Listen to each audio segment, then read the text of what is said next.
¿Qué tal? ¿Cómo están amigos y amigas de esta comunidad? Muy buenos días. Gracias por continuar con nosotros para platicar con ustedes el acontecer nacional e internacional, centrándonos, por supuesto, en lo que ocurre en este momento en nuestro país. Comienza este periodo tan particular que solo ocurre en México, en donde el precandidato y las precandidatas, pues oficialmente ya no pueden estar realizando actos de campaña o de precampaña ni llamando a votar. Pueden acudir a algunos medios de comunicación, por supuesto, ¿no? Pero para hablar de forma ideológica, no de un planteamiento per se, ni cómo lo solucionarían. Pero eso sí, nos van a recetar millones y millones de spots de radio, televisión, en internet, en prensa, en todo.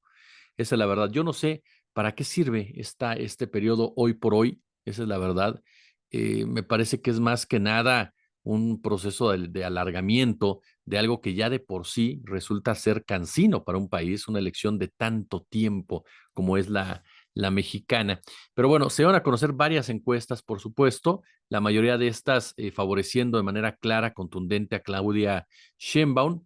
Y vamos a platicar de esto por la noche, cuando haya ya más carnitas, de podamos haber analizado todas estas encuestas, por supuesto, que nos marcan ya un derrotero muy particular de aquí al 2 de junio.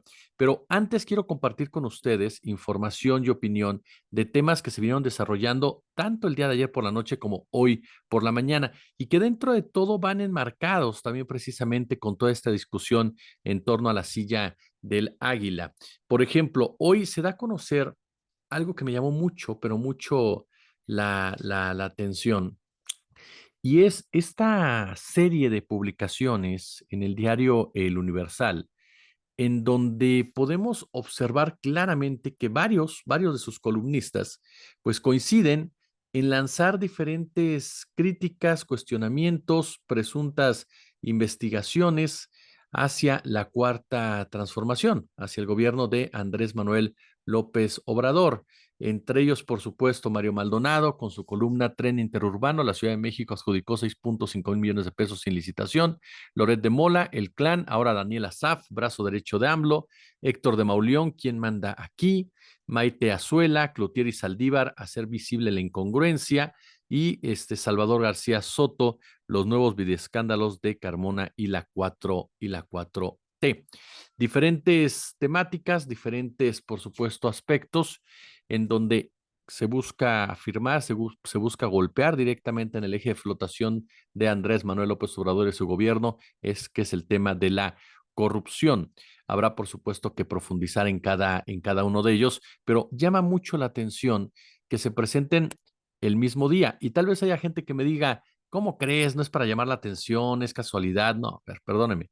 En una época electoral, en una época en donde la narrativa está en disputa constante, en una época en donde se relanza la candidatura de una aspirante que nada más no cuaja y nada más no sube, no es una casualidad que se presente una serie de columnas o de trabajos en contra de. Eso se llama línea editorial. Y esto va de la mano en lo que platicábamos el otro día. El Universal, junto con Radio Fórmula, por ejemplo, que es el otro que está abiertamente en ese sentido, se han inclinado ya por la candidata del Partido Acción Nacional, PRI y PRD.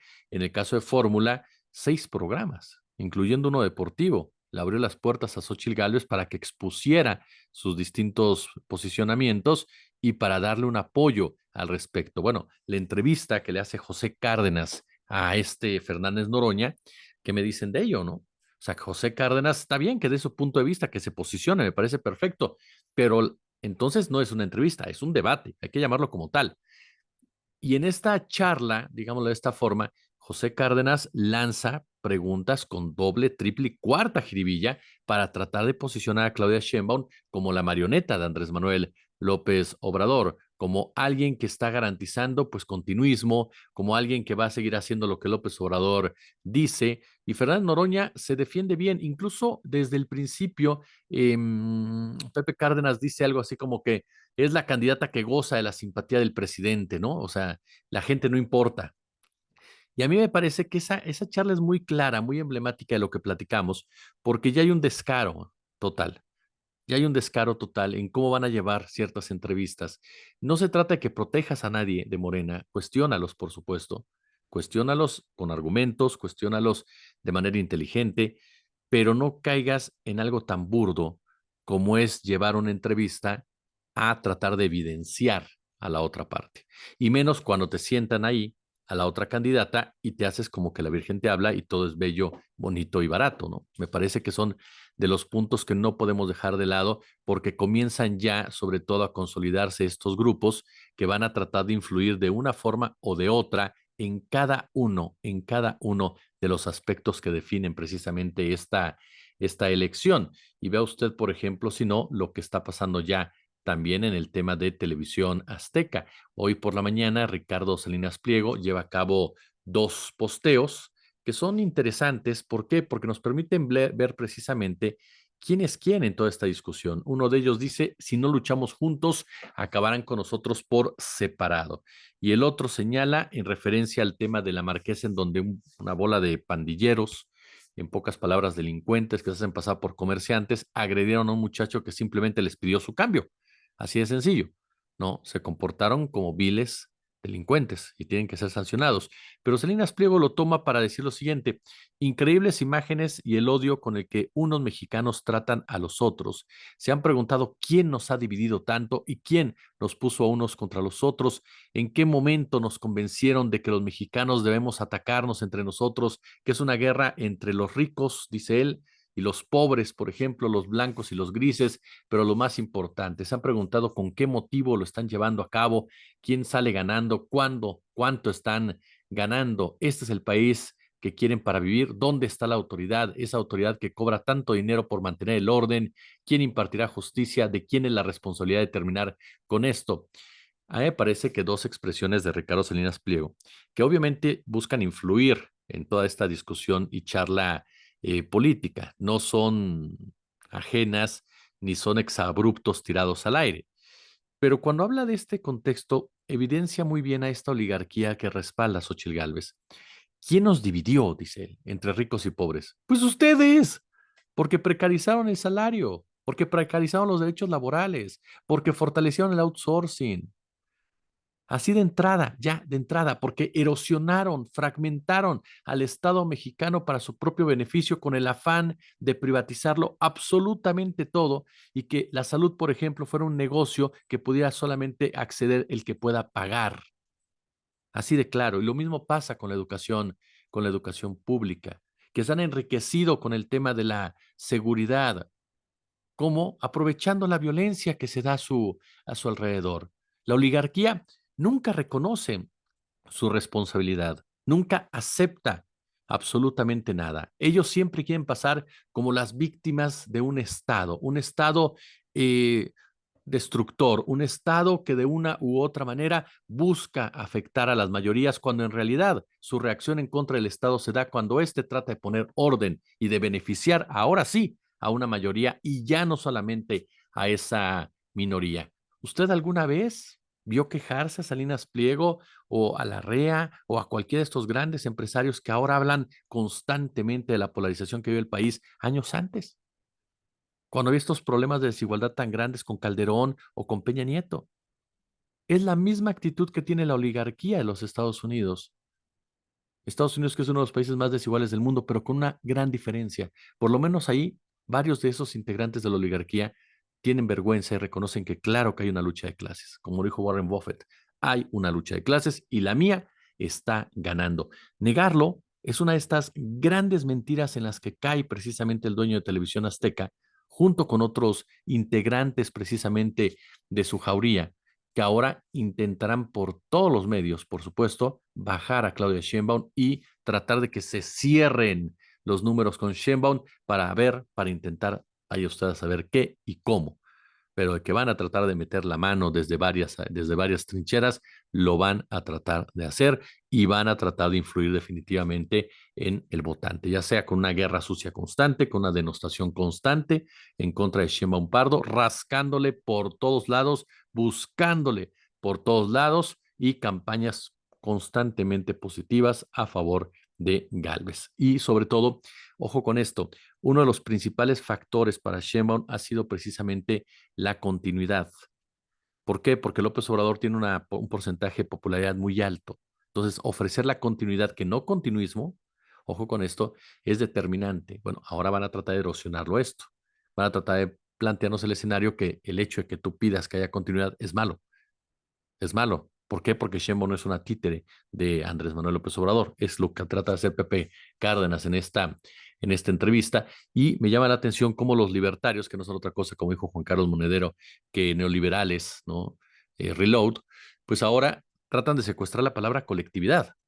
Ya secuestraron la palabra libertad, ¿no? Para ellos libertad es que nadie les diga qué hacer.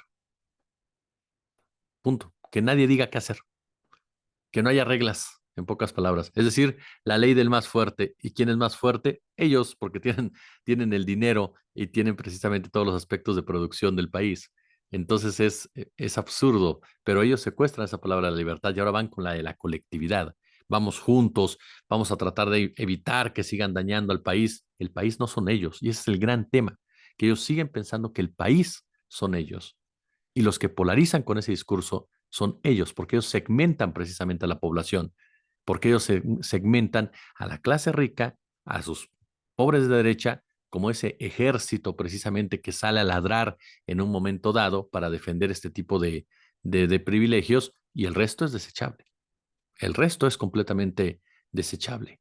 El resto no tiene por qué acceder al poder, el resto no tiene por qué tener ascenso social, el resto no tiene por qué irle bien, el resto no tiene por qué tener una educación pública de calidad, el resto no tiene por qué tener salud de calidad, si son mano de obra barata, en pocas palabras. Eso es lo que piensan estos señores que vuelven con esta idea de darnos recetas para solucionar los problemas que ellos mismos generaron.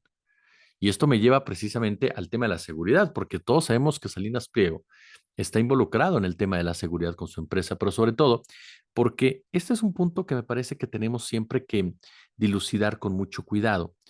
Se da, bueno, a ver, la economía criminal es una realidad y esa economía criminal es manejada por los neoliberales, es manejada precisamente por los hombres y mujeres del dinero, va más allá de nuestras fronteras, es parte precisamente fundamental la violencia del negocio de la guerra, ese negocio de la guerra en el cual, por supuesto, se ha basado el neoliberalismo para enriquecer a unos cuantos y generar verdaderas tragedias humanitarias, además de definir territorios como sacrificables, territorios que son pobres, sin industria, porque así lo ha dictaminado el neoliberalismo, pero que son ricos en recursos naturales y por lo tanto su población es sacrificable con tal de que podamos extraer lo que hay ahí abajo. En México lo vemos con el caso de Chiapas, con el caso de Guerrero, con el caso precisamente de Oaxaca, que durante todas las décadas neoliberales no se les invirtió un solo peso, uno solo. ¿No le llama la atención eso? Se les dejó empobrecer cada día más. Si ya de por sí teníamos una deuda ancestral con los indígenas, durante la época neoliberal, además de que se les criminalizó, colocando al ejército en Chiapas, siendo Chiapas el estado más militarizado de este país, además de ello, se les empobreció todavía más, se les cercó de tal manera con la intención de que no tuvieran posibilidad alguna de levantar ni siquiera la cara. Y eso no era fortuito, eso se hizo precisamente para extraer de ahí recursos naturales, para despojar de recursos naturales. Está perfectamente diseñado y perfectamente planeado. No son ocurrencias de alguien. Es todo, insisto, es todo un sistema. Y dentro de eso está el ejercicio de la violencia como una forma de control social, la famosa necropolítica. Lo hemos dicho en varias ocasiones, los cárteles de la droga no existen como tales. Son brazos ejecutores de intereses superiores, políticos, económicos y militares. Todos de la mano precisamente de esa gran organización criminal que es precisamente el gobierno de los Estados Unidos, los halcones que están ahí metidos, los neocom que están ahí metidos y por supuesto el poder económico que está ahí metido y que desde ahí ha creado un holding criminal espeluznante, para todo el mundo, con guerras, invasiones, ¿qué le gusta? Conflictos internos, crisis internas, bloqueos, en fin, un verdadero holding criminal. Entonces, partiendo de esa esencia, claro que el crimen organizado en su relación con la sociedad tiene diferentes niveles, que es algo que no podemos dejar de lado. Uno de ellos es de donde parte todo eso, de arriba para abajo. Pero ya cuando estás en medio o estás en abajo, viene el golpe directo a la población del día a día. Y esa población es la que ha sufrido extorsiones, levantones, desplazamientos forzados, secuestros, masacres, provenientes precisamente de estos grupos para controlar un territorio, para ahuyentar de un territorio, para intimidar precisamente y que tú no puedas levantar la voz ante la situación socioeconómica que está viviendo a tu alrededor. Por eso es tan importante atender las causas, el origen de la violencia, porque de otra manera es un ciclo que se va a estar repitiendo solamente para que las personas sean desechables, para que las clases populares sean precisamente desechables. Con base, perdóname, en este contexto, ¿qué margen de acción tiene un presidente en México? A mí me parece que muy poca, llámese como se llame. La diferencia es cómo lo asumes, cómo aceptas las imposiciones de la DEA, de la CIA. Y esa es la diferencia entre López Obrador y Felipe Calderón o el propio Enrique Peña Nieto. Con Felipe Calderón se militarizó el crimen organizado. La guerra contra las drogas fue una guerra en contra de la población. Se criminalizó la pobreza y todo esto se agudizó durante la gestión de Enrique Peña Nieto. Por eso es muy maniqueo decir López Obrador tiene tantos muertos. Claro, porque le vienen de ahí precisamente, porque hay todo un problema que se origina, de estos dos sexenios. Durante Salinas, Cedillo, Fox, Calderón, Peña, se vino construyendo todo este estado criminal, toda esta macrocriminalidad, y quieren que en 5 años lo resuelva otra persona que ha dado pasos hacia adelante en ese sentido, insuficientes, por supuesto, totalmente insuficientes, pero que por lo menos han dado algunos pasos. Y ahí están los últimos datos del INEGI. Claro, percepción mata realidad, ¿no? A final de cuentas, aun y cuando se hayan dado estos pasos y se haya detenido la tendencia alcista del número de homicidios, si las personas siguen saliendo a la calle y siguen viendo violencia, pues van a seguir diciendo, vivimos en un país violento, punto. Ahora, para mí el punto más serio de todo ello es, ¿qué pasa con Andrés Manuel López Obrador y su relación con uno de los factores claves en el estado criminal? Hablamos, por supuesto, hablamos del ejército mexicano, de esa cúpula militar que está metida, que responde al complejo industrial militar. ¿Qué tanto pudo Andrés Manuel avanzar en relación con estas personas?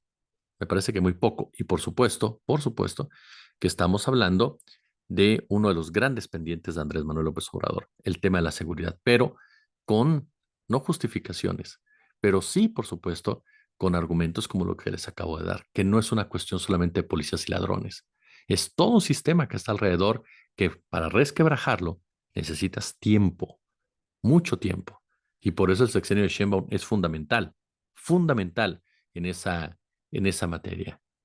Y por lo tanto es uno de los puntos que más se tienen que discutir al, al respecto. Y por supuesto el tema de la fiscalía, ¿no? Alejandro Hertz Manero, que es un fiscal completamente creado en las cloacas del poder policíaco, del cártel policíaco, y el cuestionamiento que ustedes mismos me han dicho sobre el tema y que comparto es porque Andrés Manuel lo ha defendido tanto. Me parece que ese es el gran pendiente del presidente de la República, pero ahí tiene usted también, por supuesto, argumentos para entender por qué se vive en este momento la situación. No es lo mismo el crimen organizado, cómo operaba, cómo se gestaba y cómo se profundizaba con gobiernos como el de Calderón o Peña Nieto, que lo que está pasando con el gobierno de Andrés Manuel López Obrador. ¿O usted qué piensa? Yo por lo pronto, fíjese, antes de despedirnos, bueno, dos cosas rápido. Omar García Harfuch, da a conocer que él nunca trabajó para García Luna.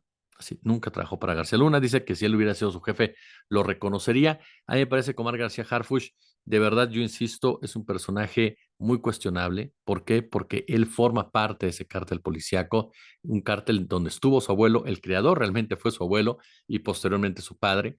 Entonces, él sabe perfectamente cómo opera este cártel policíaco, sabe perfectamente cuál es su relación con Genaro García Luna. A lo mejor no estaban en la misma oficina, pero formaban parte de ese mismo cónclave. Y lo que se le exige a García Harfuch es lo que no ha respondido hasta ahora. ¿Qué hizo él después de esa noche de septiembre con los 43. ¿De qué se enteró? ¿Qué vio? Dice que nada, por favor. Él estaba dentro del grupo que creó de una forma u otra la verdad histórica. Entonces, por supuesto que lo sabe. Y como jefe de la Policía Federal en Guerrero, sabía de las complicidades del Ejército y la Federal sobre los narcotraficantes. Entonces, toda esa es la información que García Harfuch es importante que dé y reconozca. Lo demás, pues sinceramente es una discusión absurda, ¿no? Si tenía o no tenía, si trabajaba directamente o no con Genaro García Luna, tiene un, no, no absurdo, pero es una discusión política electoral, definitivamente, que surge a raíz de que Xochitl Gálvez acusó a Sheinbaum de tener a García Harfuch cerca de ella, que ahí dices, Xochitl, García Luna está en la cárcel. Y tú dijiste que ibas a copiar estrategias de él en materia de seguridad. Y quiere ver un ejemplo claro de cómo hay que tener y valorar lo que pasa en ese nivel 3, porque es uno, 2 y 3 del ecosistema criminal. Mujeres indígenas que supuestamente hacen un llamado al Mencho para que ponga orden en una zona de Jalisco. Cuando, insisto, esa percepción que se tiene de que el narco es la cabeza de la pirámide es uno de los más grandes engaños de la historia. Y mientras no la contrarrestemos, seguiremos, por supuesto, responsabilizando a quienes no tienen todo el peso de este problema. Si les gustó el video, por favor, pulgar arriba, ya lo saben, compártanlo, nos ayuda muchísimo que lo compartan. Déjenme sentarme bien. Por supuesto, suscríbanse. Muchas gracias por sus suscripciones. Ahí vamos por los 100,000. Muchas gracias por su apoyo. Gracias también, por supuesto, por darle a la campanita y con base a sus posibilidades, échenos el super chat, el super gracias. Si no, con la visualización orgánica es más que suficiente. Yo le agradezco, como siempre, favor su atención y nos vemos por la noche para hablar precisamente de todo este entorno de las encuestas y demás sobre Claudia Sheinbaum, Xochitl Gálvez y Jorge Álvarez Maínez. ¿Qué promete cada uno de ellos? La boleta ya está lista. Esos tres rostros, todo parece indicar, son los que llegan el 2 de junio y veremos cómo llegan. Como siempre, un gusto, como siempre, un placer.